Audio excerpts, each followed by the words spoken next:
वो मुक़द्दस पत्थर जो आज हज़ारों बरसों की तारीख़ पेश करती है।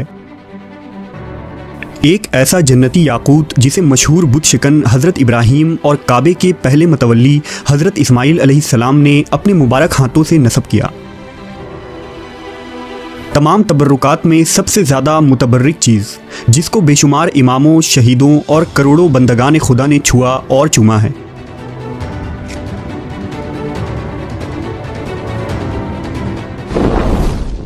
हजर अस्वद अरबी ज़बान के दो अल्फाज का मजमुआ है। हजर अरबी में पत्थर को कहते हैं और असूद सयाह और काले रंग के लिए बोला जाता है। हजर अस्वद वो सयाह पत्थर है जो काबे के जुनूब मशरिकी दीवार में नस्ब है। इस वक्त ये 3 बड़े और मुख्तलिफ शक्लों के कई छोटे टुकड़ों पर मुश्तमिल है। ये टुकड़े अंदाज़न 2.5 फीट कतर के दायरे में जुड़े हुए हैं, जिनके गिर्द चांदी का गोल चक्कर बना हुआ है। जो मुसलमान भी हज या उम्रा करने जाते हैं उनके लिए लाजिम है कि तवाफ़ करते हुए हर बार हजर अस्वद को बोसा दें। अगर हुजूम ज़्यादा हो तो हाथ के इशारे से भी बोसा दिया जा सकता है। रिवायतों के मुताबिक हजर अस्वद को हज़रत जिब्राईल अलैहिस्सलाम जन्नत से इस ज़मीन पर लाए थे, इसलिए इसे जन्नत का जौहर भी कहते हैं। जिस वक्त ये जन्नत से उतरा था तो चांदी से ज़्यादा सफ़ेद था, मोती के मसल चमकता था और उसके नूर से हरम शरीफ रोशन हो जाया करता था। लेकिन अरब के मुशरिकीन ने अपने मैले कुचैले हाथ लगाकर, ज़बान से चाट कर और दांतों से काट कर इसे सयाह कर दिया और इसमें मौजूद चमक ख़त्म हो गई। हजर अस्वद की ये खुसूसियत है कि न ये पानी में डूबता है और ना ही आग में जलता है। अगर हजर अस्वद की तारीख़ के मुतालिक बात की जाए तो रिवायतों से मालूम होता है कि हजर अस्वद हज़रत आदम अलैहिस्सलाम के साथ ज़मीन पर उतारा गया था। तौरेत के मुताबिक हज़रत आदम ने अपने फ़र्जिंद हाबिल के लिए एक कुर्बानगाह बनाया था। इस एतबार से मुमकिन है कि औलाद आदम ने उस वक्त काबा में हजर अस्वद नस्ब कर दिया था। ताहम तूफ़ान नूह के वक्त से हजर अस्वद को अबू अल क़बीस पहाड़ पर महफूज कर दिया गया, जो काबा शरीफ से कुछ फासले पर मौजूद है। और तूफ़ान नूह के बाद जब इब्राहीम अलैहिस्सलाम ने काबा की दोबारा तामीर की तो इस मुक़द्दस पत्थर को काबे में नस्ब किया था। वाक़या यूँ है कि हज़रत इब्राहीम अपने बेटे हज़रत इस्माइल के साथ काबा शरीफ की तामीर कर रहे थे, तो हज़रत इस्माइल अबू अल क़बीस पहाड़ पर पत्थर तलाश करने लगे जिसे काबा में नस्ब किया जाए। लिहाजा उस वक्त हज़रत जिब्राईल इंसानी शक्ल में नमूदार हुए और हजर अस्वद को इस्माइल अलैहिस्सलाम के हवाले किया, जिसे वो अपने साथ जन्नत से लाए थे। और इस तरह हज़रत इस्माइल ने इस मुक़द्दस पत्थर को काबा के बाहरी दीवार में नस्ब कर दिया।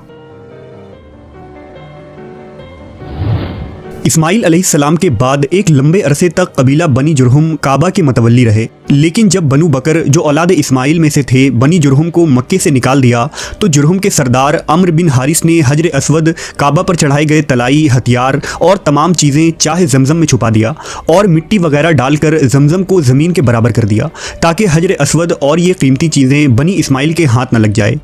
बाद में कबीला कुरैश के सरदारों ने हजर अस्वद को दोबारा जमजम से निकाला और उसे काबा में नस्ब किया।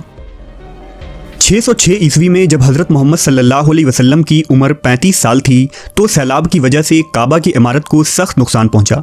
लिहाजा कुरैश ने काबा की दीवारों को दोबारा तामीर की। लेकिन जब हजर अस्वद रखने का मसला आया तो कबीलों में झगड़ा हो गया। हर कबीले की ये ख्वाहिश थी कि ये सआदत उसे नसीब हो। इस पर मोहम्मद सल्लल्लाहु अलैहि वसल्लम ने इस झगड़े को तय करने के लिए ये तरीक़ा इख्तियार किया कि हजर अस्वद को एक चादर में रखा और तमाम कबीलों के सरदारान से कहा कि वो चादर के कोने पकड़ कर उठाएं। चुनांचा सब ने मिलकर चादर को उठाया और जब चादर उस मकाम पर पहुंची जहां उसको रखा जाना था तो आप सल्लल्लाहु अलैहि वसल्लम ने खुद अपने मुबारक हाथों से इसको दीवार काबा में नस्ब कर दिया। 6ठी सदी ईस्वी के आगाज़ में इस्लाम की आमद हुई और काबा के मुतवल्ली अब मुसलमान हो गए। खुलफा राशिदीन के ज़माने तक हिजाज़ मुक़द्दस में अमन व अमान रहा और काबा शरीफ इस्लामी दुनिया का मरकज़ रहा। लेकिन बनु उमैया की हुकूमत आते ही इस्लामी तारीख़ के सयाह बाब का आगाज़ हुआ और 64 हिजरी में बैतुल्लाह को एक ज़बरदस्त नुकसान पहुंचा। दरअसल हज़रत अब्दुल्लाह बिन ज़ुबैर रज़ी अल्लाह तआला अन्हु ने यजीद बिन मुआविया की बैत से इनकार कर दिया और मक्का में अपनी खिलाफत कायम कर दी। लिहाजा यजीद ने शामी फ़ौज को मक्का भेजा ताकि अब्दुल्लाह बिन ज़ुबैर को शिकस्त देकर उन्हें अपना मुती बनाए। हज़रत अब्दुल्लाह बिन ज़ुबैर और उनके साथियों ने यजीदी फ़ौज का डट कर मुकाबला किया और यजीदी फ़ौज को हरम शरीफ के अंदर दाखिल न होने दिया। लिहाजा एक रात यजीदी कोहे अबू कबीस पर चढ़ गए और वहां से मंजनीक के जरिया पत्थरों में आग लगाकर उन्हें हरम शरीफ की तरफ फेंका, जिनसे गिलाफ काबा में आग लग गई और काबा जल गया। ये वाक़या रबीउल अव्वल 64 हिजरी का है। इस हमले की वजह से हजर अस्वद को भी नुकसान पहुंचा और वो सयाह पड़ गया। बहरहाल जंग के खात्मे के बाद हज़रत अब्दुल्लाह बिन ज़ुबैर रज़ी अल्लाह ताला अन्हु ने काबा की दोबारा तामीर कराई और हजर अस्वद को दीवार काबा में नस्ब करके उसके चारों तरफ चांदी का हल्का चढ़ा दिया। हजर अस्वद को दूसरा बड़ा नुकसान तब हुआ जब बनु अब्बास के अहद में करामता फ़िरके का ज़हूर हुआ। ये एक मुल्हिद फ़िरका था जिसका सरदार अबू ताहिर सुलेमान नामी शख्स था। उसने एक लश्कर जर्रार के साथ मक्का पर चढ़ाई कर दी और 317 हिजरी को उसकी फ़ौज हरम में दाखिल हुई। करामती फ़ौज ने मक्का के बेशुमार मुसलमानों का कत्लेआम किया।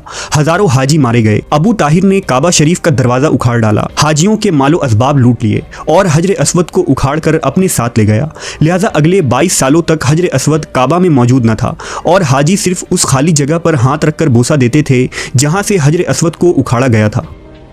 22 सालों बाद फातिमी खलीफा मंसूर बिन अल कायम अल महदी ने करामतियों को 50,000 दीनार देकर हजर अस्वद को वापस लिया और इसे दोबारा मक्का लाया गया। लिहाजा 339 हिजरी को हजर अस्वद फिर अपनी जगह वापस नस्ब कर दी गई। दुश्मनों और बिरोनी हमला आवरों के अलावा कुदरती आफात से भी हजर अस्वद को खासा नुकसान हुआ। लिहाजा सन 1039 हिजरी में मक्का में मौसलाधार बारिश हुई जिससे ज़बरदस्त सैलाब आ गया और सैलाब का पानी काबा के अंदर दाखिल हो गया। पानी की सख्त लहरों से काबा की 2 दीवारें गिर गईं और हजर अस्वद ने भी अपनी जगह छोड़ दी। यजीदी और करामतियों के हमलों से हजर अस्वद पहले ही कमज़ोर हो चुका था। लिहाजा इस सैलाब के धारों की वजह से हजर अस्वद टुकड़ों में बिखर गई। ये वो दौर था जब इस्लामी दुनिया की खिलाफत तुर्क उस्मानियों के हाथों में थी। लिहाजा जब इस तबाही की खबर उस्मानी सुल्तान मुराद खान को पहुंची तो उन्होंने फ़ौरन मक्का की तरफ इमदाद रवाना की और काबा की दोबारा मरम्मत करवाई गई। हजर अस्वद को जो अब 13 टुकड़ों में इलाहिदा हो चुका था उन्हें गुलाब से धोकर उनकी जगह जमाया गया और मसाले में मुश्क व सनोबर मिलाकर उसे बिठा दिया गया। अगर हजर अस्वद के मुताल्लिक साइंटिफिक रिसर्च के रौ से बात की जाए तो ईसाई सयाहों और आर्कियोलॉजिस्ट की राय यह है कि हजर अस्वद किसी शहाब साकिब यानी मेट्रॉइड्स का टूटा हुआ हिस्सा है। दरअसल शहाब साकिब खिला में सफ़र करने वाला पत्थर का वो ज़ख़ीम टुकड़ा होता है जो कभी कभार हमारी ज़मीन की तरफ आ जाता है और उसकी तेज़ रफ्तारी की वजह से ज़मीन पर गिरने से कबल ही उसमें आग लग जाती है। इसलिए देखने वालों को ऐसा महसूस होता है कि आसमान पर कोई तारा टूट रहा है। सहाबे साकिब हज़ारों साल से हमारी इस ज़मीन पर गिरते आए हैं जिसका जिक्र इस्लामी रिवायतों में कौम लूत यानी सुदूम और उमूरा पर गिरने वाले अजाब की शक्ल में बयान की जाती है। ये शहाब साकिब नहायत ही कीमती माना गया है जो खालिस लोहे से बना होता है। इसी तरह के गिरने वाले एक शहाब साकिब के टुकड़ों से कदीम मिस्र के फ़िरौन तूतन खामन ने अपना एक खंजर बनाया था। इसी तरह कदीम यूनानी भी एक शहाब साकिब के टुकड़े की पूजा किया करते थे। गालिबन इसी वजह से माहरीन ने यह ख्याल किया कि हजर अस्वद भी शहाब साकिब का कोई टुकड़ा होगा जो कदीम दौर में इस ज़मीन पर गिरा था और लोगों ने उसे काबा शरीफ में नस्ब कर दिया। लेकिन यह नज़रिया एक शरई गलती है क्योंकि अहादीस से यह वाज़ह है कि हजर अस्वद को खुद जिब्रील अमीन इस ज़मीन पर लाए थे जो कि एक जन्नती पत्थर है, ना कि किसी शहाब साकिब के गिरे हुए मामूली पत्थर का कोई टुकड़ा। बहरहाल अहदीस के मुताबिक कुर्ब क़यामत में हजर अस्वद को उठा लिया जाएगा।